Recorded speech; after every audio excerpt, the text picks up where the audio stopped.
Hello guys, welcome back to educational commerce planet. तो अभी जो मैं आपको इससे पहले प्रीवियस वीडियो में अपलोड किया उसके अंदर आपको meaning of liberalisation and it's positive effect मैंने उसमें एक्सप्लेन किया हुआ है। बट अब हम इसमें एक्सप्लेन करने वाले हैं आपके बैड इफेक्ट्स। तो जो लिबराइजेशन है उसके जो पॉजिटिव इफेक्ट है, मतलब जो भी उसके बेनिफिट्स थे वो हमने पढ़ लिए। अब जो जो उसके नेगेटिव इफेक्ट हुए, मतलब उस समय हमारी जो इकोनॉमिक ग्रोथ है उसको क्या क्या मतलब नुकसान हुआ है या क्या क्या उनको लॉस हुआ है इकोनॉमिक को हमारी, तो वो सब हमें पढ़ने हैं। तो लिबराइजेशन सबसे पहले आता है आपका कि इनइक्वालिटी, वेंडिंग इनइक्वालिटी की इसके अंदर क्या है कि आप की जो प्राइवेट सेक्टर है उन्होंने रिच मतलब क्या होता है, get richer and poor often stay the same और वर्स ऑफ। मतलब ये आपने सुना भी होगा कि क्या होता है कि जो रिच है वो और रिच होता जा रहा है, जो पुअर है वो और पुअर हो रहा है, या फिर वो स्टेबल है।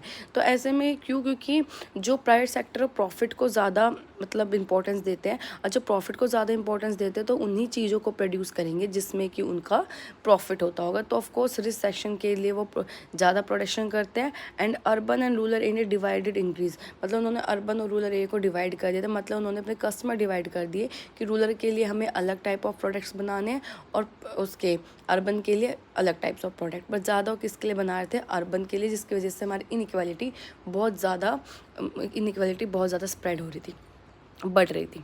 लॉस ऑफ स्मॉल इंडस्ट्री को बहुत ज़्यादा नुकसान हो, जैसे कि आपकी हैंडीक्राफ्ट हो गई, ठीक है, और जैसे आपकी हैंडीक्राफ्ट वगैरह हो गई या कोई भी आपका जैसे क्राफ्ट वर्क, उनको काफ़ी इम्पैक्ट पड़ा। क्योंकि आज खुद आप देखो कि जो काम हैंडीक्राफ्ट के थ्रू होता है, डिज़ाइन वगैरह, आजकल वो मशीनें, बड़ी बड़ी मशीनें बहुत वो डिज़ाइन बहुत ईजिली और बहुत स्पीडली कर लेती है। तो इस वजह से उन पर बहुत ही बैडली और नेगेटिव इम्पैक्ट पड़ा, ठीक है। नेक्स्ट उसके बाद हमारा क्या है? Job insecurity. तो जॉब इनसिक्योरिटी जो थी वो ज़्यादा इंक्रीज़ हो गई, बिकॉज इसके अंदर क्या है, जो वर्क जो कॉन्ट्रैक्ट वर्क ज़्यादा राइज हो गया, ठीक है। तो labour right the weekend in the favour of employees, मतलब कि इसके अंदर क्या है, जब कॉन्ट्रैक्ट वर्क होता है कि 2 साल तक 3 साल तक वही पर्सन वहाँ जॉब करेगा, तो दूसरे के आने के कोई भी मतलब कि इसमें कि जब कॉन्ट्रैक्ट वर्क राइज होता है ना, तो जॉब इनसिक्योरिटी ज़्यादा थी। क्योंकि हो सकता है कि उन्होंने 1 ईयर का कॉन्ट्रैक्ट का ऑफर उसको आप उसके बाद आपको फायर कर दे या ले ऑफ कर दे, तो इसलिए इसमें थोड़ा आपकी जॉब सिक्योरिटी जो जॉब है वो इनसिक्योर हो जाती है।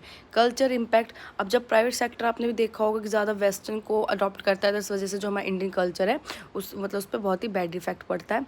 इन्वायरमेंटल डैमेज, अब आप बाहर एक्सपोर्ट कर रहे हो, बाहर चीज़ों को सेल करोगे तो आपको ज़्यादा से ज़्यादा क्या प्रोडक्शन करना पड़ेगा, और ज़्यादा जब ओवर प्रोडक्शन करोगे तो हमारा जो इन्वायरमेंट है वो काफ़ी डैमेज होता है। Over dependency of global market, कि हम ज़्यादा से ज़्यादा डिपेंड, प्राइवेटाइजेशन जो हमारी लिबराइजेशन के बाद प्राइवेट सेक्टर किस पर डिपेंड हो गया? फॉरेन मार्केट पे। थैंक